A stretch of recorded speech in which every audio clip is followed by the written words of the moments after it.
Alors bonjour à tous, je suis Guillotin Eloa, je suis ingénieure aéronautique de l'ISAE Supaéro et j'ai toujours été passionnée de l'innovation technologique, particulièrement dans le spatial. Bonjour, je m'appelle Hugo Tarlet, je suis passionné d'aéronautique et de spatial.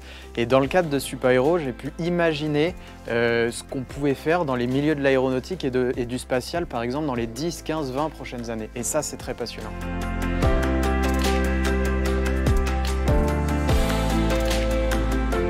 Bonjour, Valentin Chaumel. Je m'intéresse depuis 3 ans au management de l'innovation dans les entreprises et je suis aujourd'hui doctorant à l'école polytechnique sur ce sujet.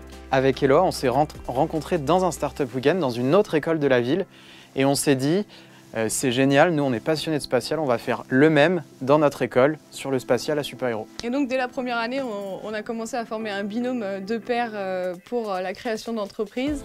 Ensuite, on a décidé de se spécialiser dans ce domaine. On a fait un master en innovation technologique à l'école polytechnique et on a décidé de continuer dans l'entrepreneuriat particulièrement avec le master XHEC de HEC Paris.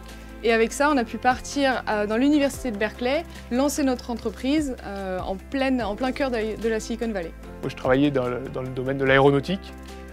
Et puis un jour, on m'a demandé de m'intéresser au domaine du spatial, puisqu'il y avait là de s'y passer des choses. J'ai envoyé un soir tard, à la fin d'une session de travail, un message à Hugo. Quelques jours plus tard, on s'est appelé et c'est comme ça que j'ai pu lui partager les premières brides d'informations que j'avais compris. Puis après, il s'est forgé son opinion par lui-même. Pour la thèse de master, le point de départ, c'est une observation. On a observé que dans le milieu du spatial, il y avait 150 projets dans le monde de petits lanceurs qui étaient en train de se développer. Et pour la majorité de ces projets, c'était des projets entrepreneuriaux. La question qu'on s'est posée, c'est pourquoi il y en a autant ? Qu'est-ce qui va se passer dans les 2, 3, 4, 5 années à venir? On a essayé de structurer la thèse en 3 temps. Le premier temps, c'était d'interroger un maximum de personnes actifs pour comprendre qu'est-ce qui est en train de se passer. La seconde étape, c'était de quantifier la taille du marché et faire une segmentation sur les petits satellites. La troisième étape, c'était de construire l'équation économique d'un petit lanceur. Est-ce que la taille du marché permet de compenser les coûts de développement et si oui, à partir de quand? Globalement, on a fait ça en 10 mois de travail et c'est ce qui a créé la thèse de fin d'études de l'ISAE Supaéro. Quand, au bout de quelques mois, ils m'ont annoncé qu'ils avaient réussi à discuter avec l'Agence spatiale européenne et qu'ils allaient être invités à la fin de leur travail à présenter leurs résultats au comité, j'étais assez impressionné. C'est nécessaire d'avoir une vision en tant qu'entrepreneur, en tant qu'ingénieur, en tant qu'être humain, de savoir ce qu'on veut atteindre dans la vie et être capable de le mettre en œuvre pour pouvoir y arriver. L'intuition doit être la base de la vision et ensuite c'est une vision qu'on doit partager dans l'équipe, en commun. Il y a un vrai point commun entre les deux, c'est qu'ils osent.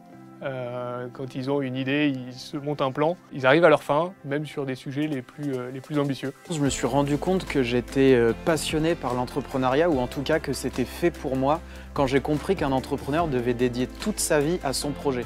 Pour moi, le déclic, il a été à mes 8 ans, je crois, quand j'ai commencé à vouloir vendre des petites truffes en chocolat sur le marché de Noël de mes parents. Et du coup, j'ai commencé à vouloir monter plein de petits projets, un peu à droite à gauche. Progressivement, les projets ont pris de l'ampleur, ont eu un axe ingénieur parce que ça me définit également, donc de plus en plus technique, et qui permettait de toujours avoir ce rapport au client, la construction d'une idée en la matérialisant en un produit, ensuite capable d'aller jusqu'à la commercialisation. C'est Valentin qui nous aide aussi à apporter la petite graine qu'il fallait supplémentaire à tout notre vécu. J'ai noué une amitié avec Hugo et Eloa et couplé à leur envie de faire, c'est vrai que ça a donné une collaboration fructueuse. Et pour demain, du coup, on est sur un projet. On reste encore pour l'instant entre nous et ça nous permet d'avancer beaucoup plus rapidement avant de sortir au grand public et de commencer à être pris dans l'engouement. Si on voit que ça marche, on se dévoilera à ce moment-là. Pour l'instant, c'est encore entre nous trois.